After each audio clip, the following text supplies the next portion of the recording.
Baik, selamat siang anak-anak Ibu. Selamat siang, Bu. Selamat siang, Bu. Bagaimana kabarnya hari ini?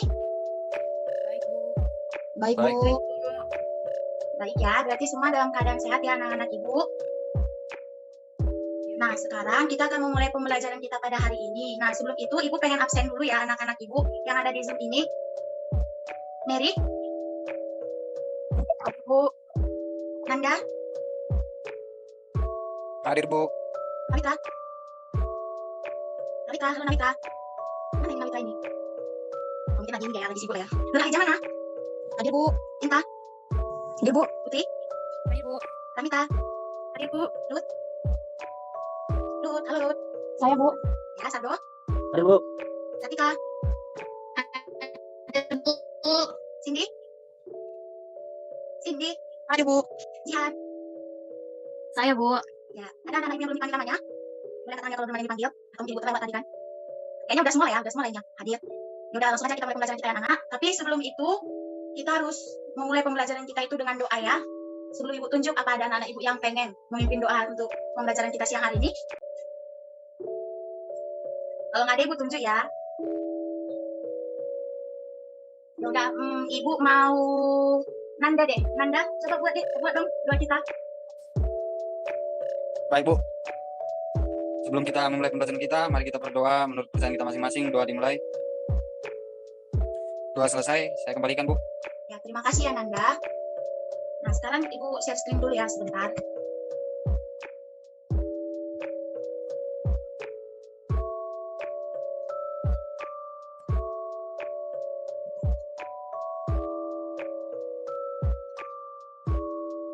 Apa PPT Ibu udah terlihat, Nak? Sudah, Bu. Sudah, Bu. Nah, baik. Jadi, adapun materi kita pada siang hari ini yaitu tentang konsep dasar ilmu ekonomi anak. Dan adapun tujuan pembelajaran kita yaitu kita harus memulai pembelajaran kita dengan doa seperti tadi ya. Lalu kita juga harus memahami dan mengamalkan sikap-sikap disiplin. Nah, selanjutnya kita harus bisa menjelaskan pengertian ilmu ekonomi. Sudah kita bahas ya minggu lalu beserta dengan pembagian ilmu ekonomi dan prinsip-prinsipnya. Nah, sekarang kita akan mempelajari tentang motif-motif ekonomi dan tindakan ekonomi. Nah, sebelum Ibu menjelaskan, apakah ada anak-anak Ibu yang tahu apa arti dari motif-motif ekonomi itu? Apa sebenarnya motif-motif ekonomi itu?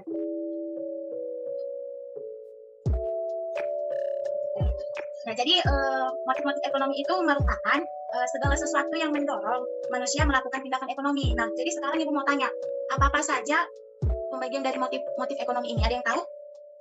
Saya Bu, Ya, siapa? Oh, Ramita. Ya, Ramita, apa-apa saja, Nak? motif ekonomi ini terbagi dua Bu, yang satu intrinsik dan yang kedua ekstrinsik Bu. Ya, benar ya. Jadi yang dibilang sama Ramita itu, motif-motif ekonomi ini terbagi menjadi dua, yaitu motif intrinsik dan ekstrinsik. Nah, ada nggak anak-anak Ibu yang sudah tahu apa itu motif intrinsik? Saya Bu, Iya, Sardo. Apa, Nak? motif intrinsik adalah keinginan melakukan tindakan ekonomi yang timbul atas kemauan sendiri, Bu. Ya, benar ya. Kasih plus dong sama temennya. Ya, benar ya. Jadi yang dibilang sama Sardo, bahwa motif intrinsik itu merupakan keinginan melakukan tindakan ekonomi yang timbul atas kemauan sendiri. Nah, contohnya seperti apa, Bu? Nah, jadi contohnya itu, misalkan kayak Nanda. Nanda itu kan lagi haus. Jadi dia beli minum gitu, biar dia bisa meredakan rasa hausnya. Atau Satika gitu. Satika pakai kacamata, ya karena mungkin matanya sudah rabun ya. Kayak gitu, nah, contohnya. Lalu yang kedua itu ada motif ekstrinsik. Nah, apakah ada anak-anak Ibu yang sudah tahu apa arti dari motif ekstrinsik ini? Saya, Bu. Iya, kepada Satika? Satika ya? Iya, boleh jawab, Nak.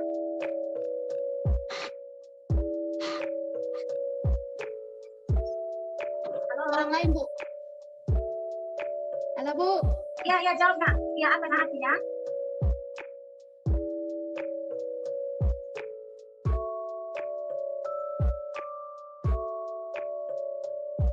Kegiatan melakukan tindakan ekonomi yang didorong oleh lingkungan atau orang lain, Bu. Ya, benar ya. Jadi motif ekstrinsik itu adalah keinginan melakukan tindakan ekonomi yang didorong oleh lingkungan atau orang lain. Nah, contohnya itu misalkan kayak si Ruth ya. Ruth itu pakai sepatu warna hitam pergi ke sekolah. Nah, itu karena udah jadi peraturan sekolahnya. Begitu ya, anak-anak. Nah, selanjutnya itu macam-macam motif ekonomi. Nah, yang pertama itu ada motif individu. Motif individu ini apa saja, Bu? Nah, jadi motif individu ini yang pertama ada motif memenuhi kebutuhan, yang kedua ada motif mencari kekuasaan ekonomi, yang ketiga ada motif mencari penghargaan, lalu yang keempat itu ada motif sosial. Nah, yang kedua apa, Bu? Yang kedua adalah motif perusahaan. Nah, motif perusahaan ini apa saja, Bu? Jadi, motif perusahaan ini ada yang pertama itu motif mencari.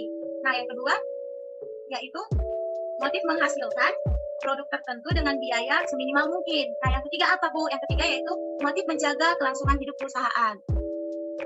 Nah, selanjutnya Ibu akan menjelaskan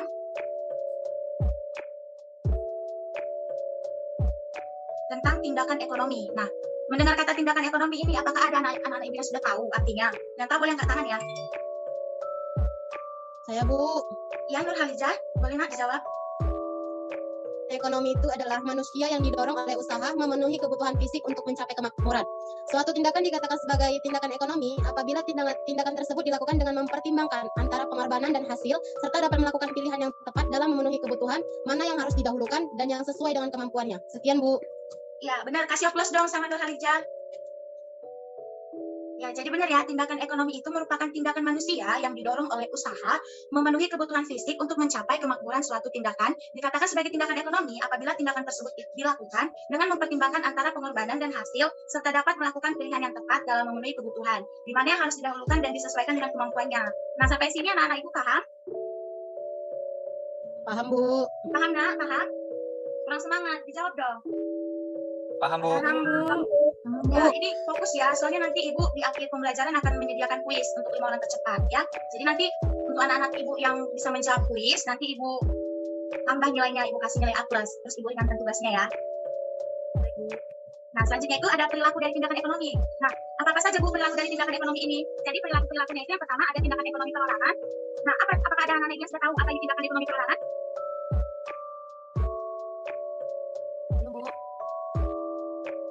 Ya, apa ada anak yang tahu? Maaf ya, Nak, di sini lagi hujan. Apa Ibu tunjuk ya? Ibu tunjuk ya? Coba kalau gitu Ibu suruh siapa ya? Siapa ini yang off cam? Yang off cam ini Ibu suruh ya. Semua langsung on cam ya. Langsung on cam semua ya. Ibu suruh siapa ya? Ibu mau Sardo deh. Sardo apa Sardo? Pengertian dari tindakan ekonomi perorangan. Nah. Halo Sardo. Bu, Apa nak tindakan ekonomi perorangan? tahu, Gak tahu nak? tahu. Kalau gitu, ya udah mungkin tadi Sardo kurang memahami ya. Coba kalau gitu Ibu suruh Nanda deh, Nanda. Apa nak tindakan ekonomi perorangan? Kurang tahu juga, Bu. Ini kan anak Ibu gak pada belajar materi minggu lalu ya. Ya udah nggak apa-apa, Ibu jelasin ya. Jadi tindakan ekonomi perorangan itu adalah tindakan perorangan untuk memenuhi kebutuhannya sebagai makhluk ekonomi tanpa melupakan dirinya sebagai makhluk sosial. Nah, selanjutnya itu apa, Bu? Jadi selanjutnya ada tindakan ekonomi lembaga masyarakat. Nah, ini artinya tindakan ekonomi yang dilakukan oleh semua bentuk organisasi masyarakat, baik berupa perkumpulan, yayasan, perusahaan, atau yang lainnya. Nah, yang ketiga yaitu ada tindakan ekonomi pemerintah. Nah, tindakan ekonomi pemerintah ini apa, Bu? Jadi tindakan ekonomi pemerintah ini merupakan tindakan ekonomi yang dilakukan oleh lembaga negara atau pemerintah untuk memenuhi kebutuhan negara dan rakyatnya. Nah, selanjutnya itu ada tindakan ekonomi antar negara. Nah, ini yang dimaksud adalah tindakan ekonomi yang dilakukan oleh dua negara atau lebih guna meningkatkan kemakmuran warga negara dan bangsa yang bersangkutan. Sampai sini paham, Nak? Kalau anak Ibu sampai sini paham? Paham, Bu. Ya. Dan selanjutnya, jadi di sini ada pengelompokan tindakan ekonomi. Nah, yang pertama itu ada kegiatan produksi. Siapa yang tahu apa itu kegiatan produksi? Kegiatan yang menghasilkan barang, Bu. Ya, benar ya. Ada lagi yang tahu? Kegiatan produksi itu apa? Saya, Bu. Ya, apa Nanda? Apa Nanda? Suatu kegiatan yang mengubah bentuk atau nilai suatu barang, Bu. Ya, benar ya. Ini anak Ibu pinter nih. Kondisi yang tadi kok nggak tahu. Jadi ini ya, kegiatan produksi itu adalah kegiatan untuk menambah nilai tukar suatu barang guna memenuhi kebutuhan hidup. Nah, jadi kegiatan produksi ini tuh dibagi jadi 3 kelompok. Yang pertama itu ada produksi sektor primer, sekunder, dan tersier. Lalu yang kedua ada produksi sektor publik dan swasta. Lalu yang ketiga ada produksi sektor konsumsi dan investasi. Nah, ini ya anak-anak. Jadi yang kedua itu ada kegiatan distribusi. Nah, kegiatan distribusi ini apa, Nak? Ayo, kegiatan distribusi ini apa? Ayo, Bu. Ya, apa Nanda? Kegiatan menyalurkan suatu barang ke konsumen, Bu. Ya, ini benar ya Nanda. Nanda gitu, kasih plus dong sama temannya. Ini dari tadi Nanda aja, Nanda mirip. Aldo. Ya, jadi benar ya yang dibilang sama Nanda. Jadi kegiatan produksi itu merupakan suatu proses penyebarluasan hasil produksi agar sampai pada konsumen. Dan dengan kata lain, distribusi ini merupakan penyaluran barang atau jasa dari produsen ke konsumen. Sedangkan orang atau lembaga yang melakukan kegiatan distribusi disebut distributor. Nah, yang terakhir apa, Bu? Nah, yang terakhir ada kegiatan konsumsi. Kegiatan konsumsi ini apa, Nak?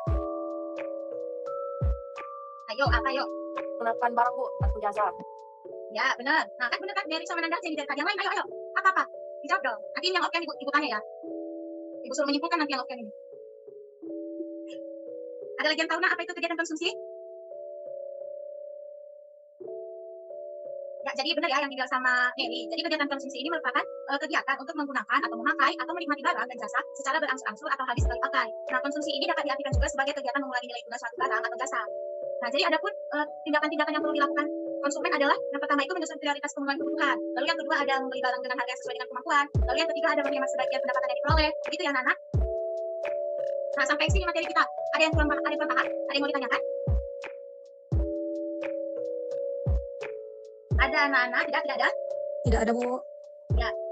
Selanjutnya kita akan masuk ke kuis. Jadi di kuis ini Ibu menyediakan 5 pertanyaan untuk 5 orang tercepat. Seperti yang dibilang tadi. Jadi kalau misalkan 5 orang tercepat ini bisa menjawab pertanyaan Ibu dengan benar, maka Ibu akan mengasih nilai A+ ya untuk nilai tugas rutin berikutnya.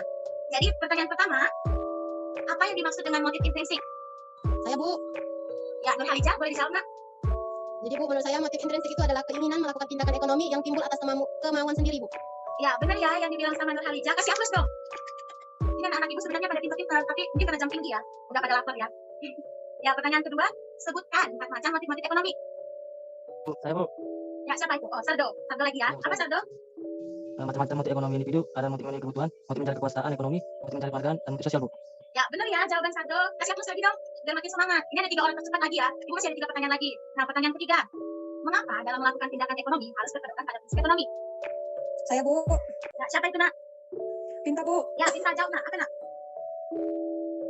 Jadi ada beberapa alasannya, Bu. Yakni yang pertama, guna mendapatkan hasil tertentu dengan pengorbanan yang sekecil mungkin. Yang kedua, memastikan pengorbanan yang dilakukan sesuai dengan hasil yang diharapkan. Dan yang terakhir, mendapatkan hasil yang maksimal dengan kemampuan dan alat yang tersedia. Ya, benar ya jawaban kita. Kasih A+ lagi dong. Ayo, masih ada 2 pertanyaan lagi. Ini 2 orang tercepat ya. Nanti Ibu catat namanya. Nah, soal yang keempat, apa saja perilaku dari tindakan ekonomi? Saya Bu. Ya, Putri, boleh jawab, Nak? Yang pertama itu ada tindakan ekonomi perorangan, yang kedua ada tindakan ekonomi lembaga masyarakat, yang ketiga ada tindakan ekonomi pemerintah, dan yang keempat ada tindakan ekonomi antar negara, Bu. Ya, benar ya jawaban dari Putri. Kasih A+ lagi. Ini semua teman-teman harus diapresiasi loh. Berarti mereka menyimak pembelajaran kita. Nah, ini soal yang terakhir untuk 1 orang tercepat. Apa yang dimaksud dengan kegiatan distribusi? Saya, Bu. Ayo, siapa itu? Ya, Rahmita, jawab, Nak. Jadi menurut saya kegiatan distribusi adalah suatu proses penyebarluasan hasil produksi agar sampai ke dalam konsumen. Dengan kata lain, distribusi adalah penyaluran barang atau jasa dari produsen ke konsumen, sedangkan orang atau lembaga yang melakukan kegiatan distribusi disebut distributor, Bu. Ya, benar ya jawaban dari Rahmita. Kasih A+. Ya, juga sekalian A+ untuk apresiasi pembelajaran kita siang hari ini ya. Nah, jadi pembelajaran kita sampai sini ya anak-anak Ibu. Jadi nanti kalau misalkan ada yang kurang dipahami atau kurang dimengerti, bisa ditanya di WA group ya. Oke, cukup sekian ya anak-anak Ibu pembelajaran kita. Semoga pembelajaran pada siang hari ini dapat bermanfaat ya untuk anak-anak Ibu sekalian. Dan jangan lupa jaga jarak ya, Nak, terus tetap mengikuti protokol kesehatan juga ya. Jadi tadi kan kita mulai pembelajaran dengan doa kan? Mengakhirinya juga dengan harus dengan doa. Ayo, siapa anak-anak Ibu yang bersedia untuk memimpin doa untuk menutup pembelajaran kita? Saya bersedia, Bu. Ya, ayo kita. Baik, Ibu dan teman-teman, untuk menutup pembelajaran kita berdoa menurut kepercayaan kita masing-masing. Berdoa dimulai. Berdoa selesai. Saya kembalikan, Bu. Ya, terima kasih ya Pinta dan anak-anak Ibu sekalian. Jangan lupa dipelajari ya materinya. Terima kasih.